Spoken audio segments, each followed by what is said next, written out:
Your hands together. With boundless compassion and wisdom, with boundless compassion and wisdom, I will work for the welfare of all. I will work for the welfare of all. May we be free from hunger and discord. May we be free from hunger and discord. And have joy in a world at peace. And have joy in a world of peace. Just relax your hands down into your lap or onto your knees. And bring a bit of energy up the spine. Maybe lean back in the seat a little bit. Lengthen up through the top of the head, the back of the neck, and then slowly draw the chin downward slightly. Softening the eyes.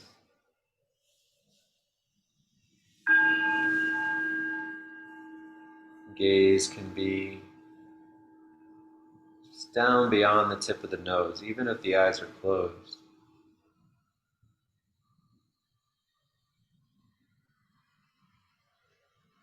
If the eyes are open, you can let the eyes settle just like 8 to 10 inches out beyond the nose.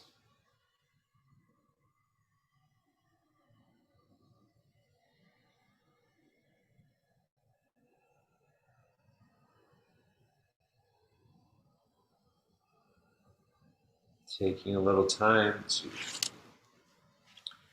experience the sensations of grounding, groundedness.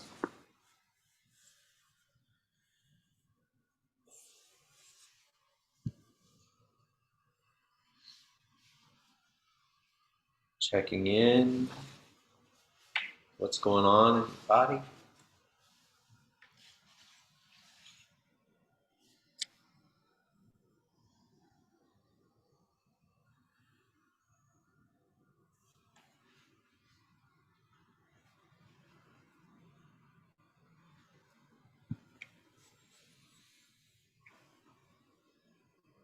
Ultimately, there's really no separating body and mind, but a lot of the time we kind of operate as if there is.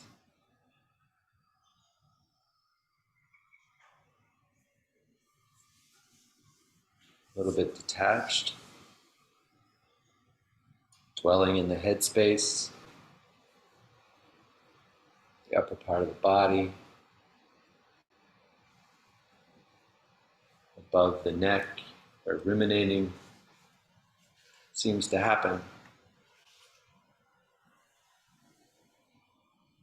You can almost feel like we're trapped in the head, not knowing that there's any other place to go.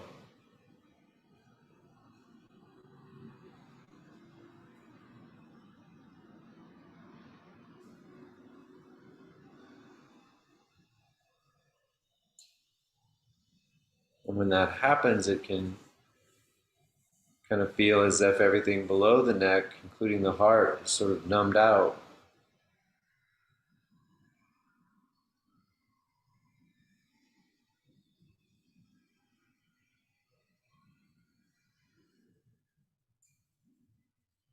And it can even feel like we have no choice. Like the mind gets hung up on something, begins to set up ruminating, and we just get pulled into it.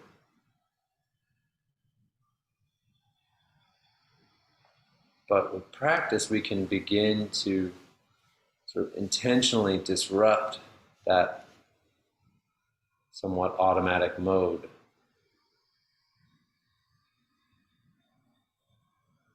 And we can learn how to drop, like descend down into the body, from the head into the body.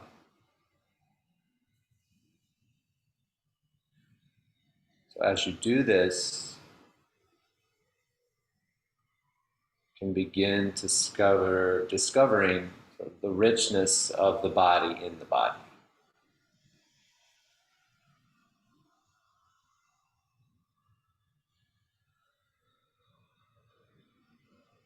Dropping down into the body.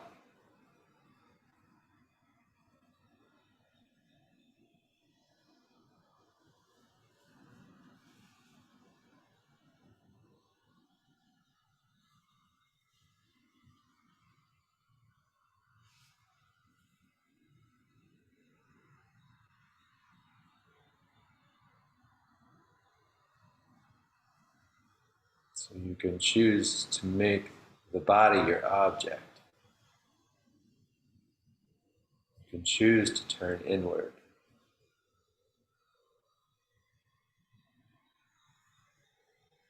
And downward.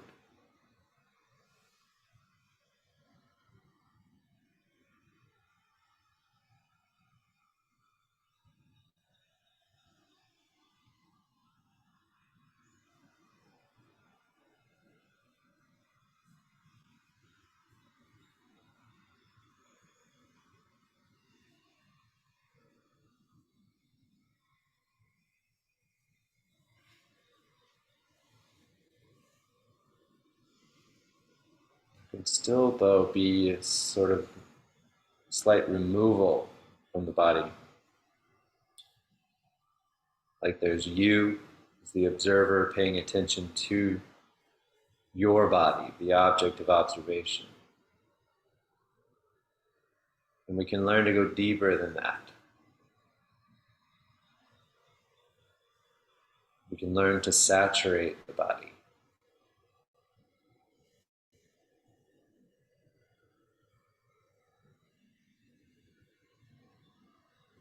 Begin to notice and explore like what you feel below the neckline.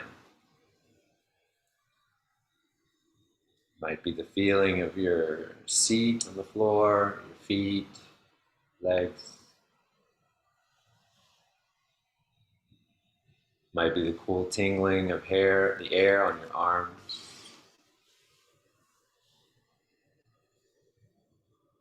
The feeling of your diaphragm rising and falling as you breathe.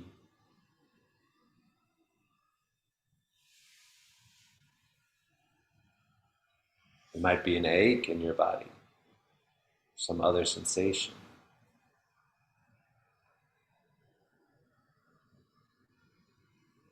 So just search your experience, search your body, and begin to settle in on one bodily feeling.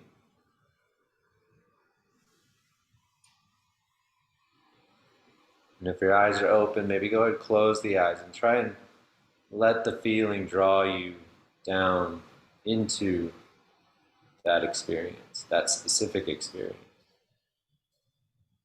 So that your witnessing mind actually drops from the headspace into your body.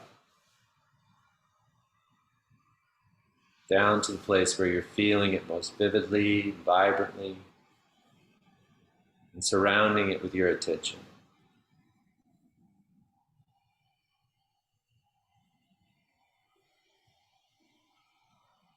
What do you notice? Is there a coolness or a warmth, a tingling, heaviness, tension, vibration, expansion, contraction? Whatever's there, just be curious and explore it.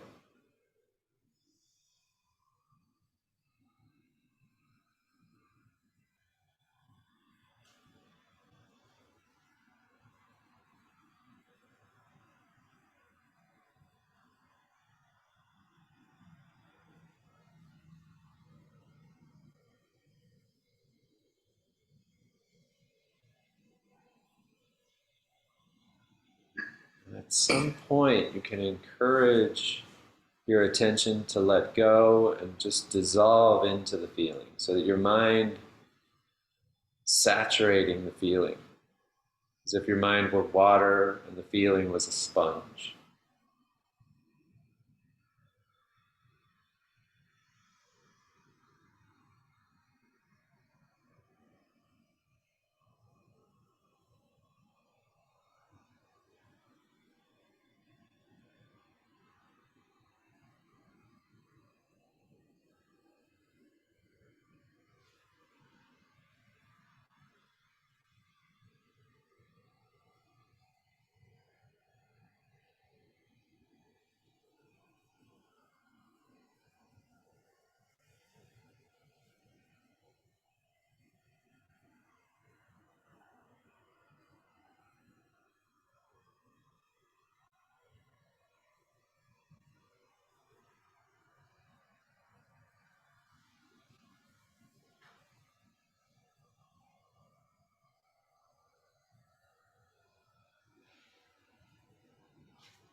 And at this moment, this time, you may lose track of the watcher,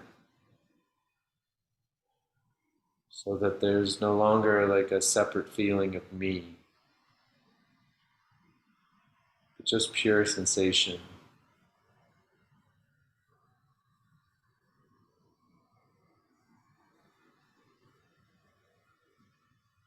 So that when you drop in like this, whatever you were ruminating about or stuck on can fade, and you can become less entangled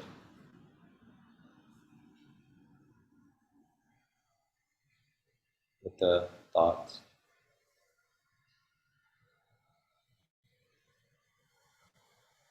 It may come and go.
Just going back again and again to that feeling, that sensation. If it dissolves, you choose another one. Start again.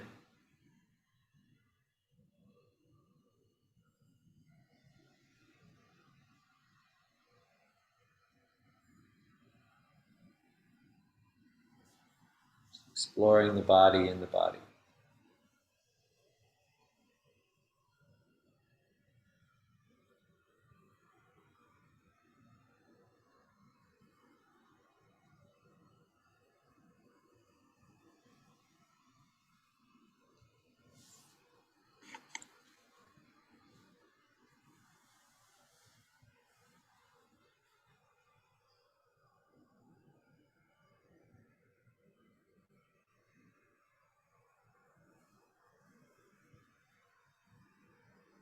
And this kind of practice can help us awaken, as if from a dream. In the dream, we often believe our ideas about our body. But when you enter your body, there's just this raw presence. And the thoughts that we so believed to be true can fall apart, just fall apart like ash. In your dream, your mind seemed to be separate from your body, but when you wake up, you discover that the mind and body are one.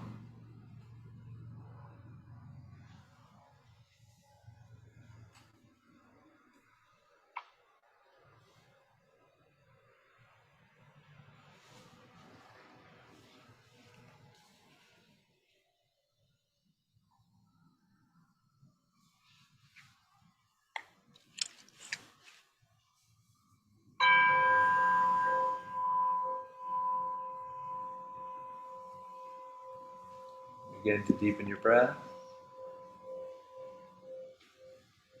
Move your body a bit. Bring the hands together. By the power of this compassionate practice, by the power of this compassionate practice, may suffering be transformed into peace. May suffering be transformed into peace. May the hearts of all beings be open. May the hearts of all beings be open. And their wisdom radiate from within. And their wisdom radiate from within. So this exploration of the body in such a way, it's not always easy, but it can be really useful. And of course, like all practices, it gets easier and gets more profound with practice. Part of where this is coming from is exploring this sutra from the Buddha. And in Lama Willa's book, she talks about it in a way that I think is very useful and again very applicable to our Ashtanga practice. Because she refers to the body in two ways, conceptual versus experiential. And especially as teachers, you encounter this a lot, where the conceptual body can really override a person's experience. So let me just share with you a little bit of what she has to say about that. I think it'll shed some light on what I'm getting at. So she says, many of my... Let's see, I'm going to skip a little bit. The conceptual body consists of all the ideas and opinions we have about the body. Your conceptual body might be fat, thin, beautiful, ugly, young, or old. You know, these are some of the words that we may associate with our own bodies. Social scientists call it body image. One researcher defends it as the multifaceted psychological experience of embodiment. Body image, according to specialists in this field, consists of the thoughts, ideas, and evaluations that we carry about the body. These thoughts result in beliefs about the body as an object in the world. In some cases, body image becomes distorted. In many cases, leading to psychological disorders such as anorexia or body dysmorphia. Body image is not necessarily problematic, and it is certainly not pathological. Each of us carries beliefs, ideas, and evaluations about the body. However, we may not have examined how true these beliefs really are, or how much cultural conditioning may play a role in shaping our beliefs. We may long have assumed that our body image is our actual body. And you know, like an example that I can think of is that growing up with 3 brothers and a mom who could be very lacking in empathy at times. I mean, she's great, but for me, my brothers often made fun of my nose. I don't really know why, and my hair. And my hair was always a big deal. Like the first thing my mom would comment on every time I came home from school, even in college, was like something about whether she liked my hair or not. Usually not. Mm-hmm. And I hated it. I always hated my hair growing up. I hated it when I was little because it was red and people made fun of that. I hated it because it was like a bowl and I couldn't. Anyway, I had like a lot of hang-ups about these things. To the point where when I was at Purdue during my master's, there was a time when I didn't want to leave my apartment. Like it was hard for me to leave my apartment and go just like to class because I thought that people were staring at me because I was ugly. So it was debilitating at times, like the image I had of myself, and a lot of that stemmed, I think, from that criticism that I got from the people that I loved, who didn't mean, obviously it wasn't their intention, but it was an effect of something that I had to work through. So I think many of us can experience this, even people that others might not guess would experience these things, So you can never kind of underestimate the power of our own minds and how it views ourselves. So she says, in reality, there is much more to our body than what we think about it. In fact, from the perspective of Buddhism, the conceptual body or body image is not the authentic body, but rather a profusion of concepts. The authentic body is not conceptual at all. It is the body of this present moment, the one you are experiencing, the one you are feeling right now. So that's the point of this kind of meditation, is to help us start to begin to see these things playing out and begin to connect with the actual experiential body. This is not the body you had yesterday or even in the last 5 minutes, which again, it's so often in Ashtanga, we start to hear this more and more, where people recognize that from day to day, the body can be quite different and how you experience it can be quite different. And so therefore your practice can be quite different. This is the body of now, and it is beyond your beliefs and ideas. It is beyond image, appearance, or gender. There is a term for this body of the present moment, this rich field of lived sensory experience. This living organism, the one that is feeling, hearing, seeing, smelling, breathing, and vibrating with life right now in the present moment, is called the experiential body.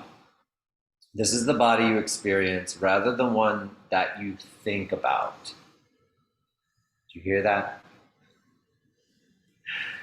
This is the body you experience rather than the one that you think about. It is where you experience pain and pleasure. It is also where peace, focus, and joy are found. The experiential body is authentic in that it is not contrived or fabricated by thoughts and ideas. It exists as a body of non-conceptual feeling. When it comes to the practice of meditation, attention is primarily directed toward the experiential body. This is the key to your understanding of the work you are about to do. Knowing what you are feeling when you are feeling it is a key skill for cultivating somatic mindfulness. Yet the experiential body is all but ignored by broad swaths of our intellectual culture. It lives in the shadows, explored by poets, mystics, and healers. It is so